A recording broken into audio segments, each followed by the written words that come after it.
গতকালে আসলাম, গতকালকে ওখানে দাঁড়াইলাম, ওই কি লিডারের নাম জানি না, ভুলে গেছি, ওখানে দাঁড়াইলাম, নাই তেল নাই, কাতি। তারপরে ওখানে পরে বাড়িতে দাঁড়াইলাম, নাই, দরজার সামনে আসলাম, বন্ধ হয়ে গেছে তেল, বলে নাই। না থাকলে কি করার আছে, আর খালি হাতে যেতে হলো বাড়িতে।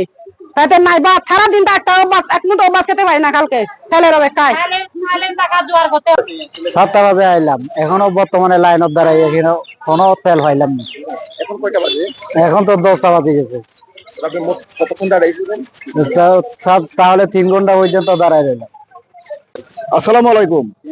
আমি সকাল 7টা বাজে এখানে লাইনে দাঁড়াইছি, এখনো পর্যন্ত সকাল 10টা 10:30 মতন বাজে যায়, এখনো পর্যন্ত আবার তেল পাইনি। কালকে আইসি 6টায়, তাও কালকে সারাদিন থাকি 5টা বাজেও তেল পাই নাই, তো কালি যেতে হয়েছে। তো এরকম বাংলাদেশে কতদিন হবে এরকম কাটতি তেলের। আজকে 6টা বাজে যাচ্ছি, এখন কত বাজে 10টা, তাও এখনো মালিক আছে নাই, দোকানদার আছে নাই, তো কেমনি কতদিন এভাবে অপেক্ষা করবো আমাদের। এলে 2টায় বিচনো ফেললে নাই, আর এই দুই নাই ফেল।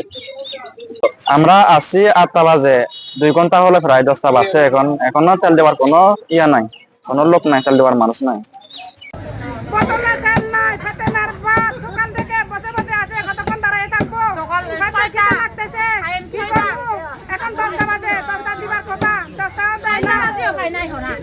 চাষবাস করে আমাদের খেতে হয়, চলতে হয়, এইভাবে কতদিন আমরা কষ্ট পাবো।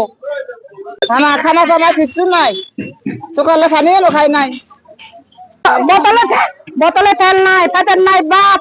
সকালে 6টায় উপস্থিত এখানে, এখন 10টা বাজে, 10টা দেওয়ার কথা ছিল, এখন 10টা মালিক আছে নাই। আমি তখন ভাত না খেয়ে খিদে লাগতেছে, কখন দাঁড়িয়ে থাকবো, অপেক্ষা করবো, কয় বছর পর্যন্ত এরকম করে থাকবো। আমি তো সেটা আছি স্যার, যোগ্য পাই না, কি করবো। হ্যাঁ, এখন 7টা বাজে আছে, এখন তেল পাই না, কেউ পাই না।